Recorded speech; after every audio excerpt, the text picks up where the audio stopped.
China Coast Guard 5402. This is Indonesian Coast Guard. Kilo November Tanjung Datu 301 calling over.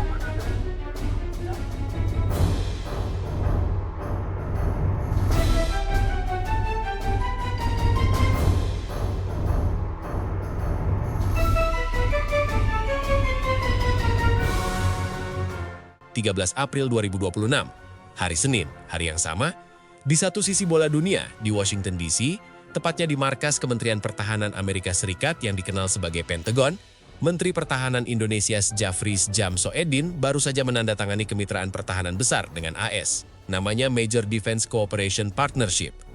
Kemitraan yang resmi memperkuat modernisasi militer Indonesia bersama Amerika, mencakup lebih dari 170 latihan militer gabungan per tahun. Di sisi lain bola dunia yang sama, pada saat yang hampir bersamaan, di Istana Kremlin, Moskow, Rusia, Presiden Prabowo Subianto duduk berhadapan dengan Vladimir Putin. Mereka membahas kerja sama energi, teknologi pertahanan, dan arah baru kemitraan strategis Indonesia-Rusia. Dua pertemuan, dua kutub yang berseberangan, satu hari yang sama, dan sementara itu, di perairan Natuna Utara, bagian dari wilayah ZE Indonesia yang sah secara hukum internasional, kapal-kapal Coast Guard China masih berulang kali masuk, mengganggu survei migas Pertamina dan baru mau keluar setelah diusir Bakamla. Ini bukan kebetulan. Ini bukan drama diplomatik biasa. Ini adalah gambaran paling jelas dari posisi Indonesia di tengah persaingan kekuatan terbesar dunia. Dan ini berkaitan langsung dengan masa depan kedaulatan kita. Tapi ada satu pertanyaan yang jarang dibahas dan justru ini yang paling penting. Di tengah semua manuver ini, sebenarnya siapa yang butuh siapa? Apakah Indonesia yang bergantung pada Amerika dan China atau justru sebaliknya? Kita akan sampai ke sana. Tapi dulu, kita perlu pahami konteks besarnya. Untuk memahami kenapa Indonesia jadi medan perebutan, kita harus mundur dulu dan lihat peta yang lebih besar. Asia Tenggara adalah kawasan yang secara geopolitik berada di persimpangan dua kepentingan raksasa. Di utara, ada Cina yang semakin agresif mengklaim wilayah di Laut Cina Selatan. Di timur, ada Amerika Serikat yang selama beberapa dekade memposisikan diri sebagai penjaga keamanan kawasan Indo-Pasifik. Dan di antara keduanya ada 10 negara ASEAN termasuk Indonesia yang masing-masing punya kepentingan ekonomi, keamanan, dan kedaulatan yang harus dijaga. Amerika datang dengan narasi Free and Open Indo-Pasifik, kawasan yang harus bebas dari dominasi satu kekuatan tunggal. AS membangun jaringan aliansi militer yang semakin rapat dengan Filipina, Australia, Jepang, India. Mereka menginvestasikan lebih dari 1,2 miliar dolar untuk inisiatif kerja sama keamanan di seluruh kawasan Indo-Pasifik hanya dalam tahun 2023 saja, berdasarkan data Departemen Pertahanan AS. Cina datang dengan cara yang berbeda. Mereka datang dengan dompet dan beton. Belt and Road Initiative, program infrastruktur global Cina yang mencakup lebih dari 150 negara, menawarkan pelabuhan, jalan tol, dan kereta cepat kepada negara-negara yang butuh pembangunan cepat. Di Indonesia, hasilnya sudah bisa kita rasakan secara harfiah. Kereta cepat Jakarta-Bandung yang mulai beroperasi Oktober 2023 adalah proyek BRI pertama Cina yang sepenuhnya diimplementasikan di luar negerinya. Dua pendekatan berbeda, dua kepentingan yang saling bersaing, dan Indonesia ada tepat di tengah-tengahnya. Bukan sebagai penonton, tapi sebagai salah satu pemain paling diperhitungkan. Sekarang kita bicara angka, dan angka ini penting karena tanpa angka kita cuma bicara retorika. Berdasarkan data resmi Badan Pusat Statistik, total perdagangan Indonesia dengan Cina sepanjang 2024 mencapai 135 miliar dolar AS. Angka ini naik 5,7% dibandingkan tahun sebelumnya. Cina menyerap sekitar 23,6% dari total ekspor Indonesia, terutama besi baja, batu bara, dan nikel. Dan dari sisi impor, Cina menyuplai 31,1% dari kebutuhan impor total Indonesia, terutama mesin, elektronik, dan kendaraan. Satu kalimat yang perlu digarisbawahi, lebih dari 1 dari 3 produk yang Indonesia beli dari luar negeri asalnya dari Cina. Di sisi lain, investasi langsung Cina ke Indonesia juga melonjak dramatis, dari yang hanya sekitar 280 juta dolar di 2013. Angkanya melesat menjadi 8,1 miliar dolar pada akhir 2024. Dan hanya dalam paruh pertama 2025 saja, investasi Cina sudah melampaui 3,6 miliar dolar. Berdasarkan data Kementerian Perdagangan Cina, ini angka yang tidak bisa diabaikan. Secara ekonomi, keterlibatan Cina di Indonesia sudah sangat dalam. Tapi di sisi militer dan pertahanan, gambarannya berbeda. Amerika Serikat adalah mitra pertahanan terbesar Indonesia. Lebih dari 6.000 personel TNI sudah menjalani pendidikan dan pelatihan melalui program AS sejak 1967. Dan kemitraan MDCP yang ditandatangani April 2026 kemarin bukan cuma soal simbolis. Ini mencakup modernisasi alutsista, pengembangan kemampuan maritim dan bawah laut, hingga kerja sama teknologi pertahanan generasi berikutnya. Jadi kalau kamu mau bikin diagram sederhana, ekonomi Indonesia condong ke timur, ke China. Pertahanannya bersandar ke barat, ke Amerika. Dan ini bukan kecelakaan sejarah, ini strategi yang disengaja. Dan disinilah bagian yang menurut saya paling menarik dan paling sering disalahpahami. Indonesia selama ini sering sebagai negara yang abu-abu, tidak tegas, tidak mau memilih kubu. Tapi kalau kamu lihat lebih dalam, justru ketidaktegasan itulah yang jadi senjata paling efektifnya. Prinsip politik luar negeri Indonesia sejak era kemerdekaan adalah bebas aktif, bebas dari keberpihakan blok manapun, aktif berkontribusi dalam perdamaian dunia.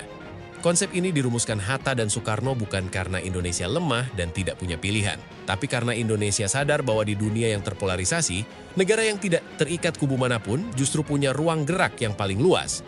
Dalam bahasa strategi modern, ini disebut hedging, mendayung di antara dua karang tanpa tenggelam ke salah satunya. Dan buktinya ada di depan mata. Lihat apa yang terjadi pada 13 April 2026 tadi. Pada hari yang sama, ketika Menhan Indonesia menandatangani MDCP dengan AS di Pentagon, Presiden Prabowo berada di Kremlin bertemu Putin. Kementerian Luar Negeri Indonesia dengan sansai merespons kritik dengan mengatakan, ini adalah implementasi nyata dari politik bebas aktif, bukan bermain dua kaki, tapi memang begitu cara Indonesia bergerak di papan catur global.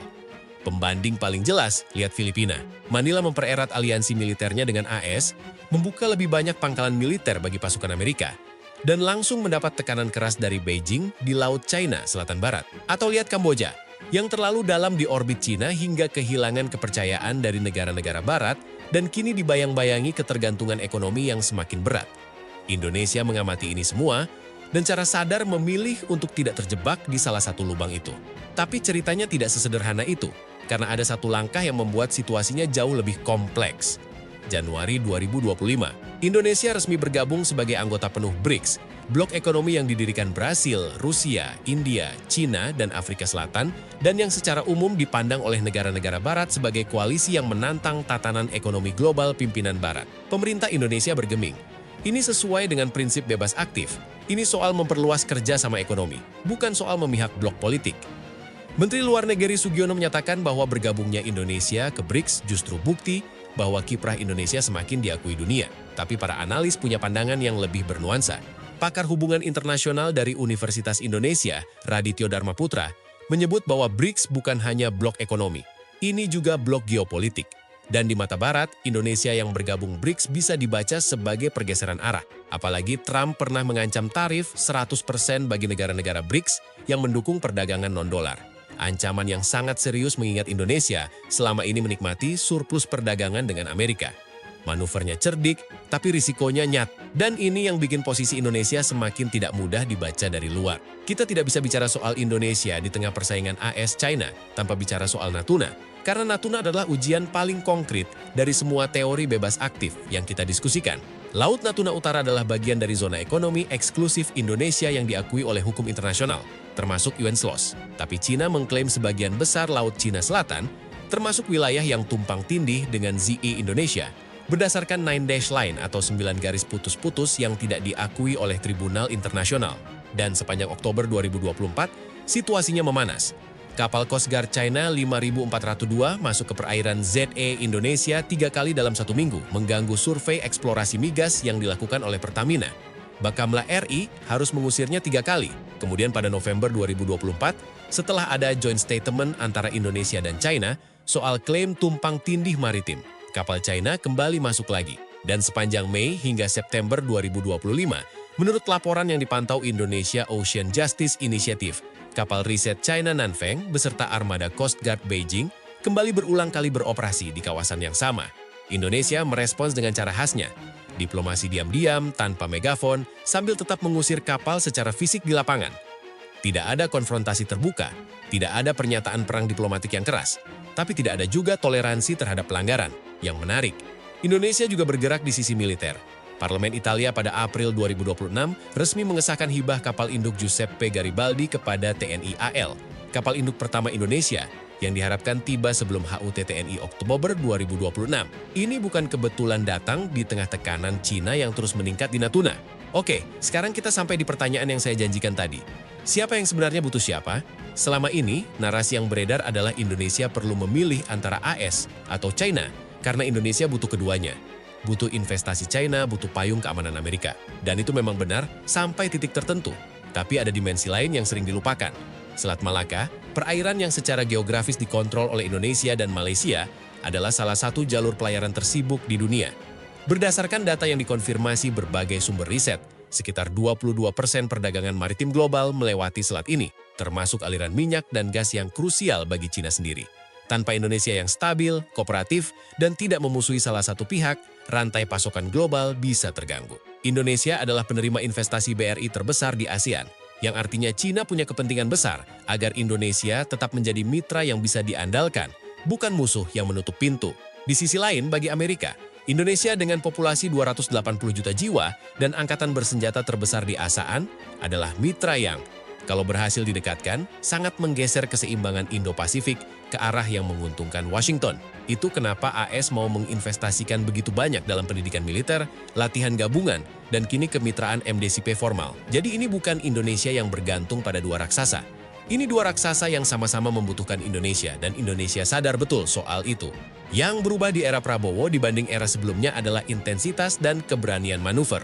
Kalau Jokowi cenderung bermain sangat hati-hati dan tidak banyak gerakan yang mengejutkan, Prabowo seperti memilih untuk lebih terang-terangan memainkan kartu di banyak meja sekaligus. BRICS, Rusia, AS, Cina. Seolah ingin menunjukkan bahwa Indonesia tidak bisa dianggap remeh oleh siapapun. Apakah ini cerdas? Menurut saya iya, selama batasnya jelas dan konsisten. Tapi apakah ini berisiko? Juga iya, terutama kalau salah satu pihak memutuskan bahwa bermain di banyak meja sudah bukan lagi hal yang bisa mereka toleransi. Jadi Indonesia pilih siapa? Jawaban jujurnya, Indonesia memilih Indonesia dulu. Bukan karena naif atau tidak punya sikap, tapi karena dalam permainan geopolitik seperti ini, negara yang terlalu cepat memilih kubu adalah negara yang kehilangan nilai tawarnya. Dan nilai tawar adalah satu-satunya senjata yang dimiliki negara menengah seperti Indonesia ketika berhadapan dengan dua kekuatan raksasa. Tapi, dan ini penting, nilai tawar itu tidak akan bertahan selamanya tanpa fondasi yang kuat. Ketergantungan ekonomi pada Cina yang terus membesar bisa jadi tekanan tersendiri.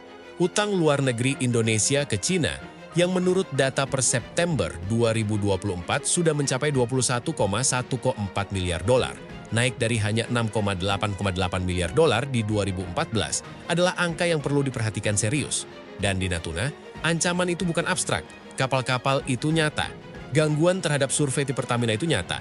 Dan pertanyaan apakah Indonesia cukup kuat untuk mempertahankan wilayahnya sendiri tanpa terpaksa memilih salah satu pelindung besar, itu adalah pertanyaan yang belum terjawab sepenuhnya. Situasinya rumit, jauh lebih rumit dari pilihan biner Amerika atau Cina.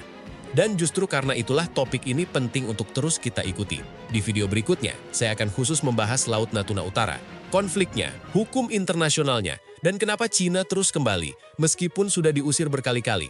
Karena di sana pertarungan bukan lagi soal retorika diplomatik, tapi soal kapal, sumber daya alam, dan batas yang sebenarnya. Subscribe sekarang kalau kamu mau ikuti terus. Dan kalau kamu punya pandangan, kamu pikir Indonesia terlalu lembek menghadapi China? Atau justru strategi bebas aktif ini masih relevan di era 2026? Tulis di kolom komentar. Saya penasaran dengan pendapat kamu.